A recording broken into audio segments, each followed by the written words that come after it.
Who am I that the highest King would welcome me?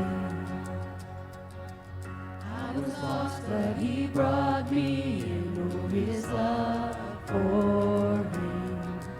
Oh, his love for me. Who the Son sets free. Oh, is free indeed. I'm a child of God. Yes, I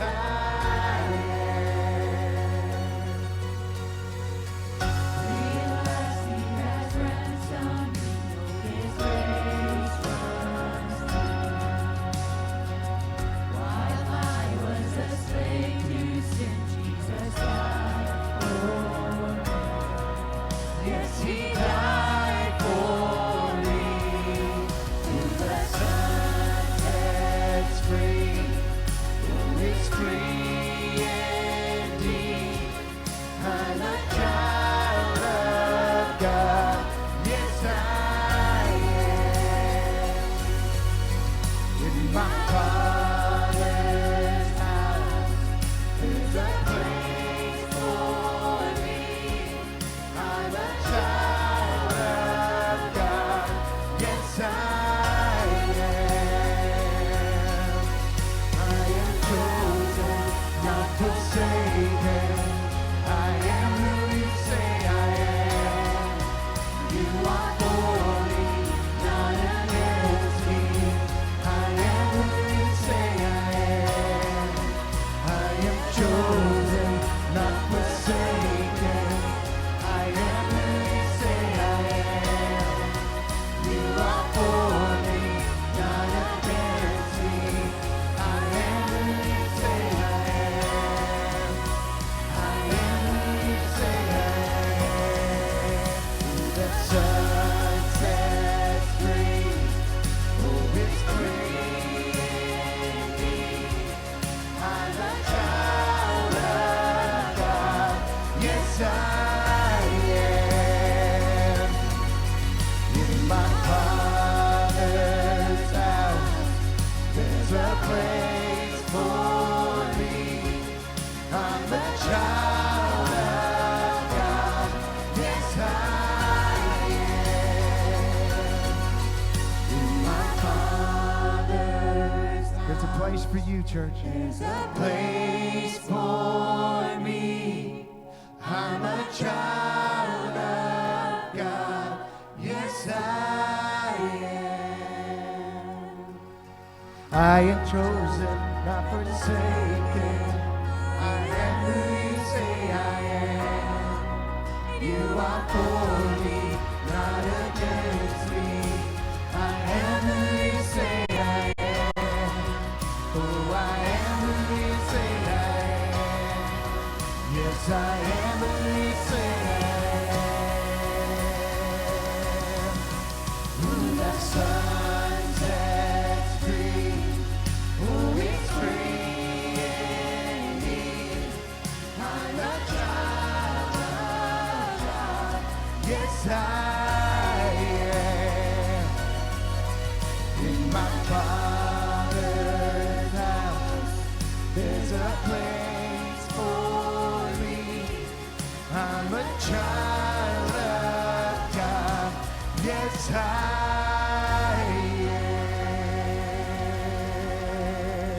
am.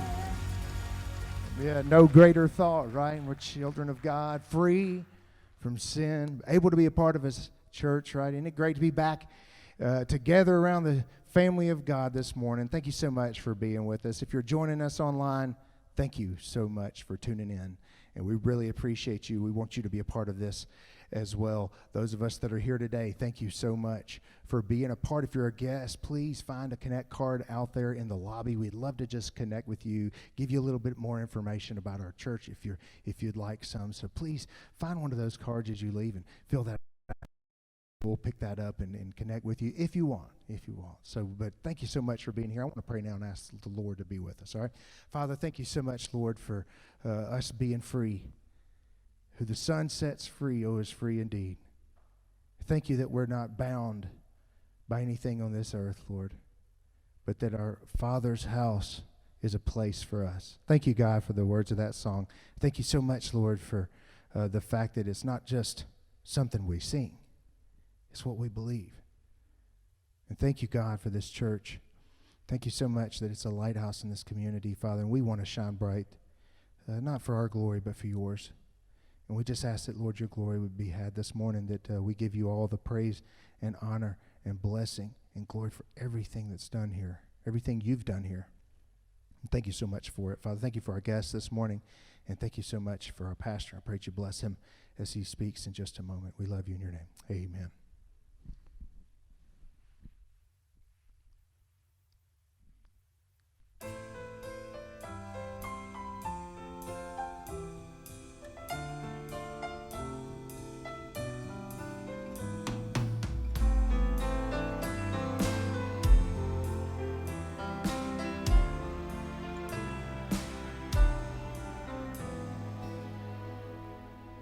Let the redeemed say that our God is great. God is great. Let the redeemed say that our God is good. God is good. Let the redeemed say that our God is wise. God is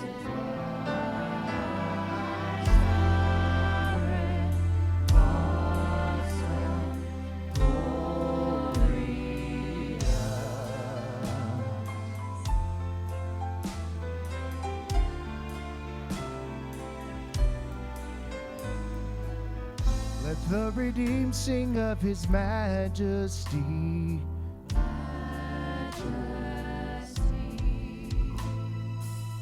Let the redeemed sing of his righteousness.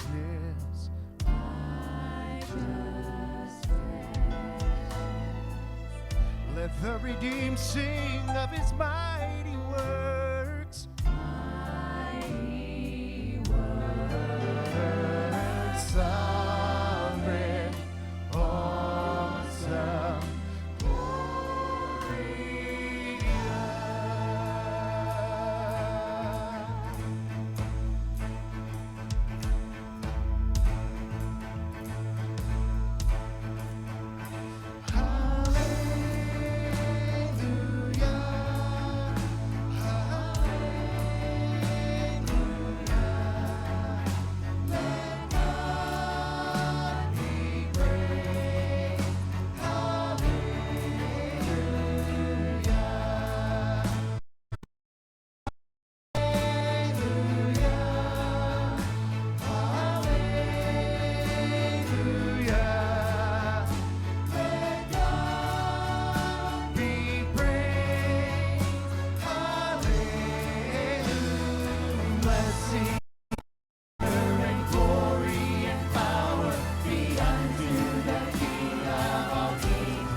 Now, what we're going to do is just start by reading like the first four verses. There's 9 verses in this chapter, and it's incredibly rich.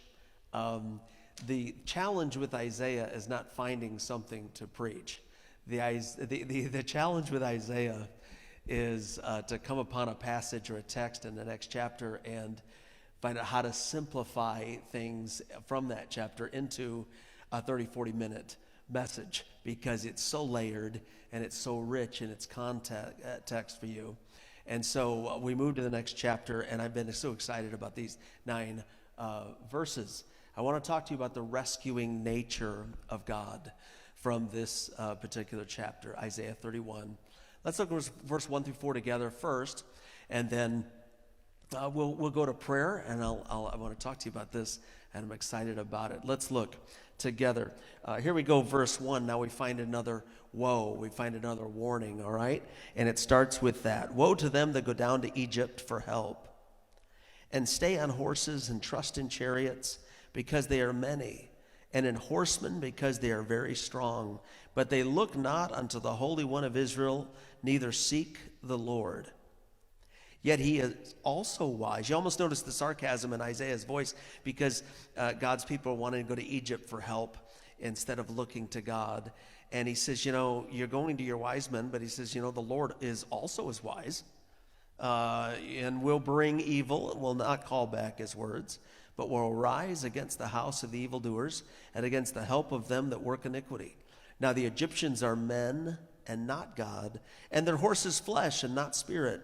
When the Lord shall stretch out his hand, both he that helpeth shall fall, and he that is hoping shall fall down, and they shall fail together. For thus hath the Lord spoken unto me, like as the lion. Look at the imagery in this chapter. There's much of it. Like as the lion and the young lion roaring on his prey, when a multitude of shepherds is called forth against him, he will not be afraid of their voice, nor abase himself for the noise of them. So shall the Lord of hosts come down to fight for Mount Zion and for the hill thereof.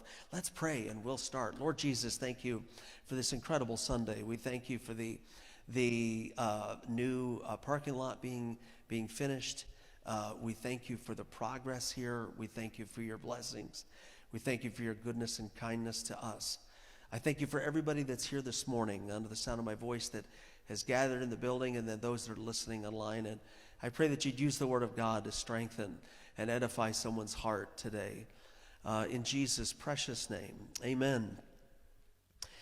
It is a wonderful feeling to be rescued. I was working on a roof one time that had a 12-12 pitch on it. That means for every 12 inches in, it was 12 inches high, so it was really steep. And the scaffolding that I was on broke on the one end, and I started sliding down that roof. And there was a guy I was working with that as I was headed towards the gutter and the edge of the building, reached over and grabbed my leg and stopped me and held on to me. And he was on the other edge of the roof on a different scaffold.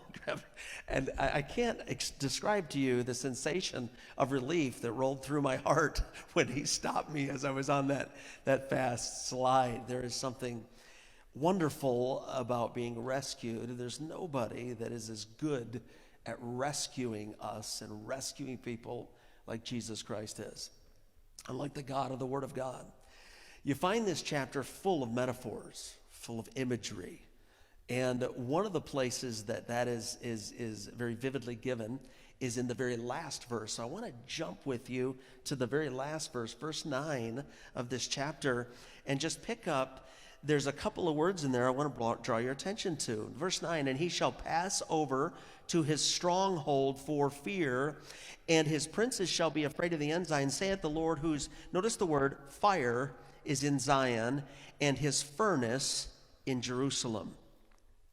Now, you might ask, how many of you have been reading through Isaiah and you say, wow, it's full of there's woes and warnings, and there's the judgment of God, but then there's also the mercy of God given, and those things. It's me, isn't it? I had this one? Okay. Look, I was going to say, if it's my breath, I had breath mints this morning. I had Altoid. I brushed my teeth. I just thought the microphone was a little turned off by me. There we go. So I'll try not to take that personal. So I want you to notice, it's interesting, the word fire, the word furnace. How many of you have been reading through and you say, well, you see the side of God that's judgment, you see the side of God that's mercy. You see these both paralleled, and you say, which one is God? Well, he's both. When you and I, how many of you are Christians? If you accepted Christ your Savior, when you opened your heart to Jesus Christ, you decided to receive him as your personal Savior, and you put your faith and trust in him to take you to heaven when you die. That moment of conversion, that moment of decision, the Lord Jesus came into your heart. You opened your heart to him. He came in with a fire and a furnace. You say, what do you mean? Well, there's the fire of God's love that brings warmth. The love of God brought a warmth into your heart, and it also brought light. Thy word is a lamp unto my feet and a light unto my path, okay? But then also he brought a furnace for purification, for cleansing. And you and I, how many of you ever heard of the word sanctification? So after you're saved, God sanctifies us or sets us apart, meet for the master's use, for the purpose that he put you on this planet for. That's what sanctification. But sanctification is just the beginning. It doesn't mean just because we're sanctified that we're really perfected in holiness. Would you agree? But the temple in the Old Testament was holy because God was in it, not just because they built it for him. This room isn't, okay, when we adjust the temperature for the weekends, it's different than the temperature during the week and the thermostats. Why? There's people in here. And so in a cold church, people's hearts move slow. People move slow and cold. When a church is full of the fire of God, the warmth of God, the love of God, the light of God, the light of God's word, the preeminence of Christ, there's a warmth there, there's a fire there, there's an energy there, there's a movement of the Spirit of God. It's alive. But also there's a furnace of cleansing and purification that begins to go on. That's why we take Lord's Supper. You know, we just ordered COVID Lord's Supper stuff that all comes in a packet, individually wrapped, so that you don't have to touch and exchange. It's got the wafer, it's got juice and everything. Yeah, it's really neat. So we're going to pick a time for that so that we can revisit that.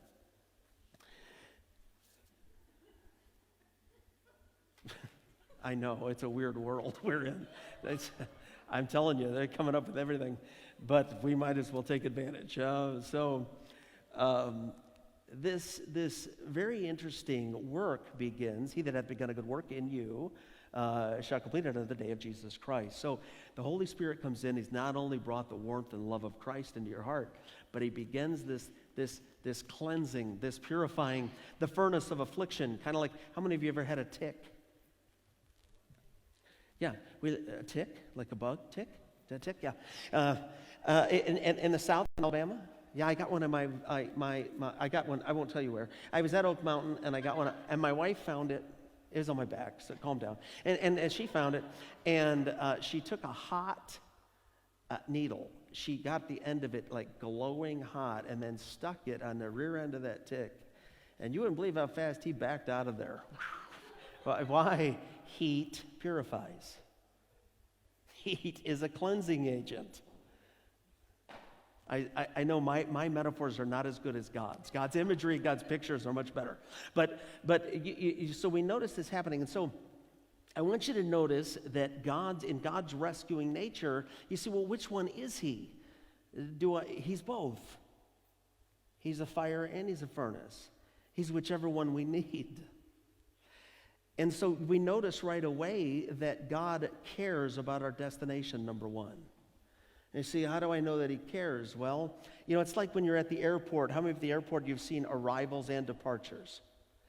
And so, just like your arrival, when you accepted Christ as your Savior, that was your arrival. But God's not interested in just your arrival. He's also interested in when you make a departure from his way. I don't mean a departure from losing salvation, but a departure from his presence.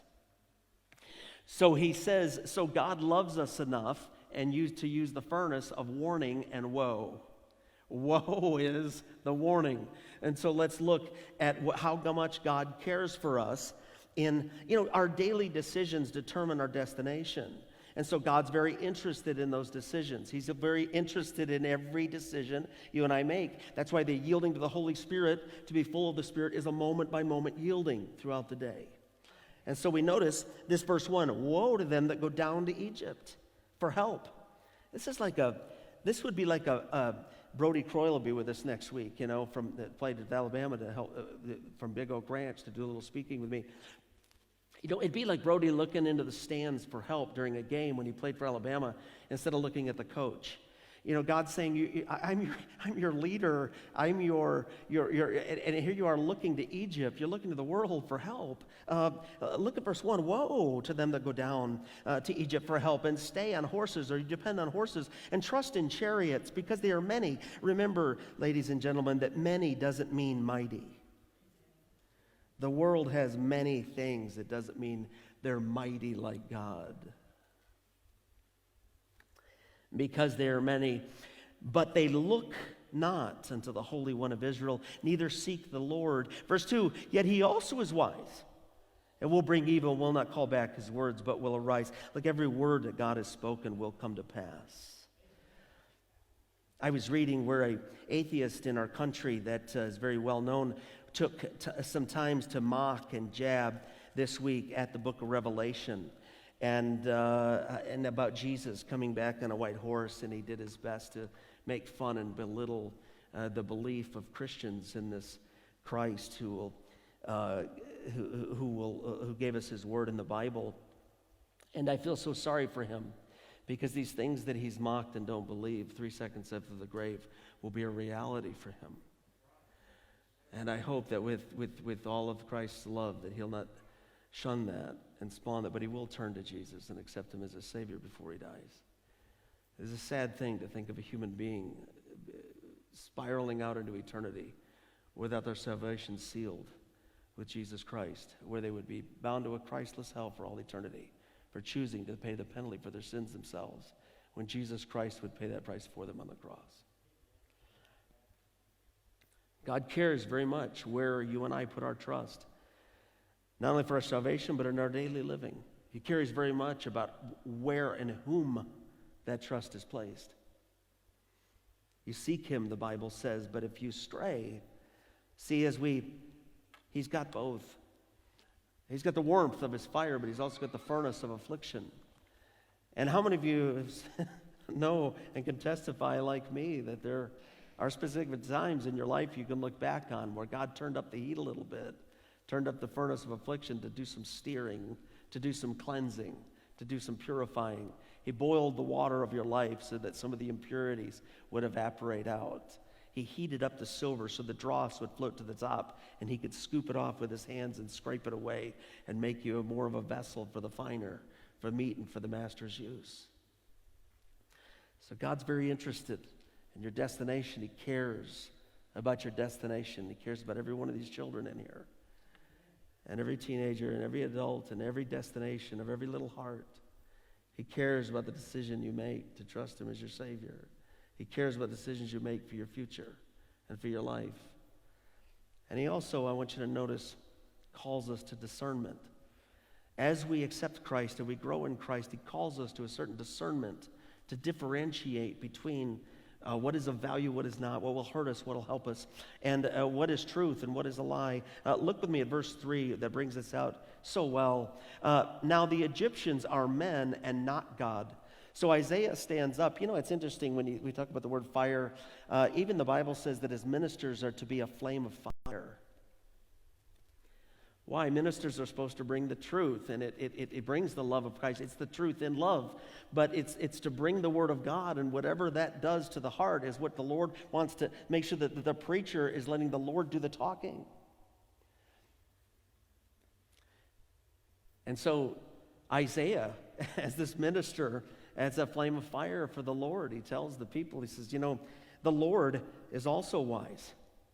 And now he says, verse 3, now the Egyptians are men and not God. He said, he's telling them to differentiate between what is human and what is most high. He said, their horses are flesh and they're not spirit. Differentiate. And let me give you a couple of statements that in study I wanted to share with you so you could apply this to your life. But Jesus never intended for people to deal with the pressures of life alone. Jesus said, without me ye can do nothing. He never intended for us just to yoke up together to get through life. For mankind just to band together to make it through and figure it all out. We were designed to need God. He never intended for us to deal with the pressures of life alone. If you abide in me and my words abide in you, you shall ask what you will and it shall be given you. I am the vine, ye are the branches, Jesus said. There's a connection there. There's a need. I would encourage you as you go forward and even starting this week to think on the certainties of God and not on the uncertainties of life. I mentioned this in my midweek Bible study, but it's important to track your thoughts, not your feelings. If you want to know why you feel the way you do, track the way you've been thinking. How we think determines how we act. So you track your thoughts, not your feelings. Instead of I feel led, maybe a way to say I've been thinking on the Word of God. I've been thinking on what God said. Thou will keep him in perfect peace, whose mind is stayed on thee, because he trusteth in thee. We are wherever today our mind has been all week.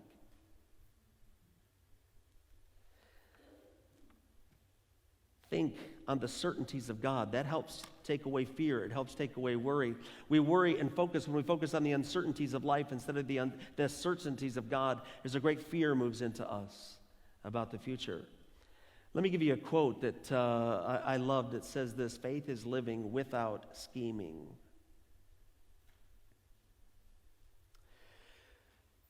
Faith is living, trusting in the Lord, resting in the Lord. It's faith is living without scheming.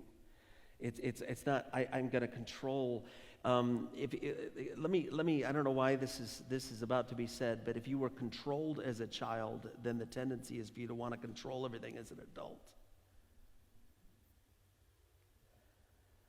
You want to control because you were controlled. And what that does is causes us to focus on the uncertainties, and it wells up the worries, and it wells up the fears because we can't control it. But part of what God will do to grow each and every one of us is to help us to understand we're not in control. He is. We're in control of us.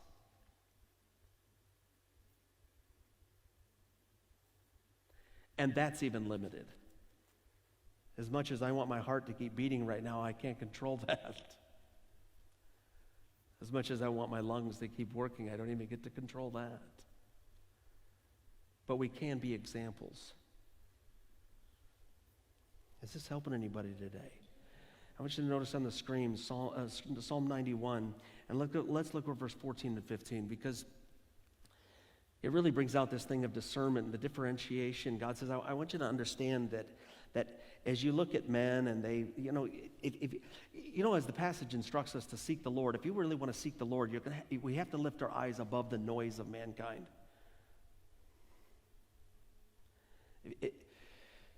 If you really want to seek God, you've got to get away from the noise of mankind. I want you to notice God drills it over and over through the texts of Isaiah, the confidence in God, the trust in God, the hope in God.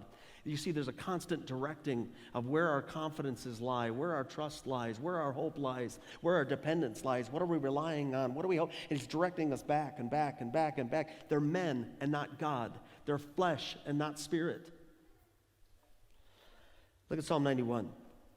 Love these verses. Because He hath set His love upon me, therefore will I deliver him. I will set him on high because he hath known my name. He shall call upon me, and I will answer him, and I will be with him in trouble. I will deliver him and honor him. Wow. This leads us to point number 3, how God is our defense. And He's not just a simple or easy or small defense. God is very courageous in His defense of us. As we look at the mess that mankind has made of the earth, it is very normal, I think, to begin to wonder about the uncertainties of everything. And if there's ever a time in our life that God has called us back to be reminded to dwell on the bigness of God, and we get the size off. We maximize the size of our problems, and we minimize the size of our God, instead of maximizing the size of our God and minimizing the size of our problems. It's a faith walk. You notice He's courageous in our defense, and I want you to notice that the fierceness and the tenderness combined as we look at verse 14. So He uses the metaphors, He uses the imagery, He uses the picture of a lion and then a bird, like a mother bird who would look over her babies. Look at the fierceness of the lion first. So you see, verse 14, for thus hath the Lord spoken unto me, Isaiah said, like as the lion and the young lion roaring on his prey. Isn't Jesus the lion of the tribe of Judah? When a multitude of shepherds is called against him, he will not be afraid of their voice. I want you to imagine for a minute, how many of you like Nat Geo Wild, or you like those animal shows? I want you to imagine for a minute that lion with his paw on the prey. And you imagine how a lion would be eating, how protective they would be of that prey. And then you imagine a bunch of shepherds running up to try to rescue that prey, and the response that the lion would have, it would not be one of fear. He would not run off. And God's saying, I want you to understand, when your enemies, they come at you as my children and my believers, He said, I'll be like a lion with my hand on the prey, and no man, the Bible says, shall pluck them out of my hand. Jesus said, the time comes, believe me, when it comes to your defense, I will have my hand on you, and I will not abase myself because they all come running to get you. Let's not forget, I know our Lord is a Lord of Incredible love, a love that I can't grasp. But let's not, because we hear so much about the love of Christ, and we should. It's endless. But we can hear so much about it that we can almost make the mistake of minimizing the strength and the power of Christ, the fierceness of our God. Right now we're getting the lamb, but the world will one day get the lion. We need to accept him as our Savior while we get the lamb.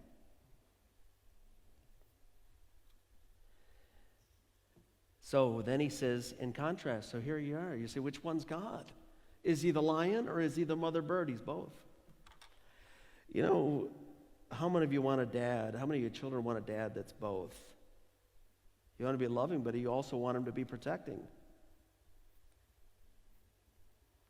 You also want him to be providing. You also want him to be strong.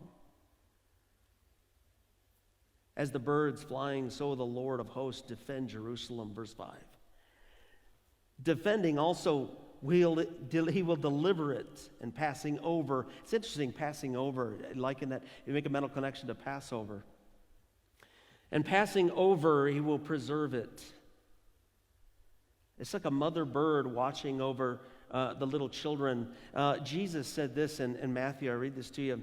Matthew 23:37.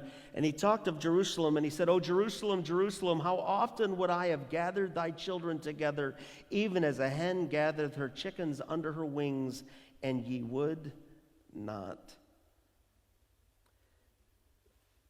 How many times he said, did I want to, like that mother bird hovering, I wanted like a hen to gather the brood under my wings, and under my wings I wanted you to trust, and I wanted to be your shield, and I wanted you to be your strength, and I wanted to be your song, but you would not have me. You thought somebody else would be stronger at your side than I would.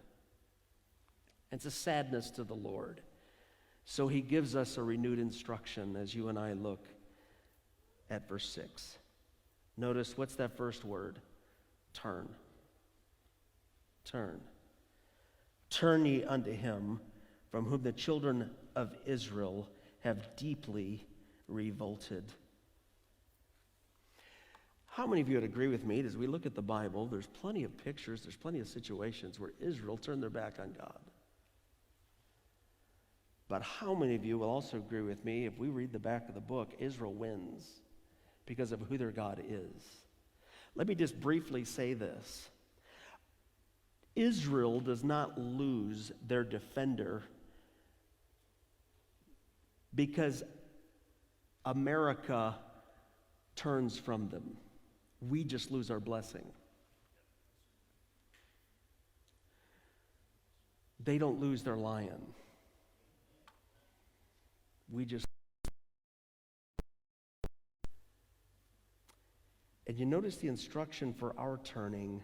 We want to be sure of something as we think on our destination. The Bible talks about how the works of our life will be put in the fire. And if they are wood, hay, and stubble, they'll be burned up. All of our works are going to be passed through fire. He said, if you've lived for that which is temporal instead of that which is eternal, you lived for wood, you lived for hay, and you lived for stubble. It'll be consumed. And he said, well, then we'll see what, as it comes through the heat, we'll see what gets burned up, and we'll see what lasts. But he says, if you've invested your life for Christ and for eternity, then it passes through the fire. And he says you have gold, silver, and precious stones. When Job was tried, he said, when I'm tried, I shall come forth as what? Gold. Because gold, silver, and precious stones, when put in the fire, when it gets heated, it just reflects back with more of a brilliance because of the light reflecting off. And you and I are going to have the fire and the furnace. And you say, I don't understand why I'm in the furnace.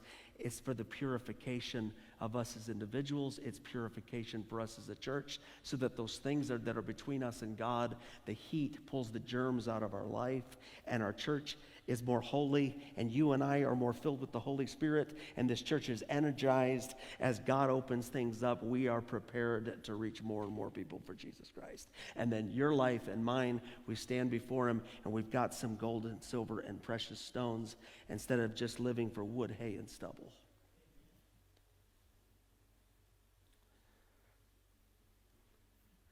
Does this give us something to think about? You know, I feel I'm done with the message, and I feel as if I've done the chapter an injustice.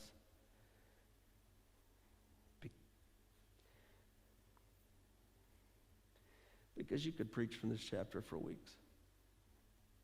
The depth of God's word and God's love and God's instruction.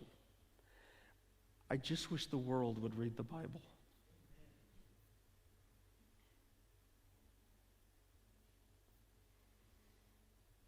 Every world leader would just study the Bible. They'd have all the answers they need. But you and I aren't responsible for everybody. But we are responsible for us. So let us turn and do right by our God. What will your week look like next week? In prayer, in Bible reading, in God's presence.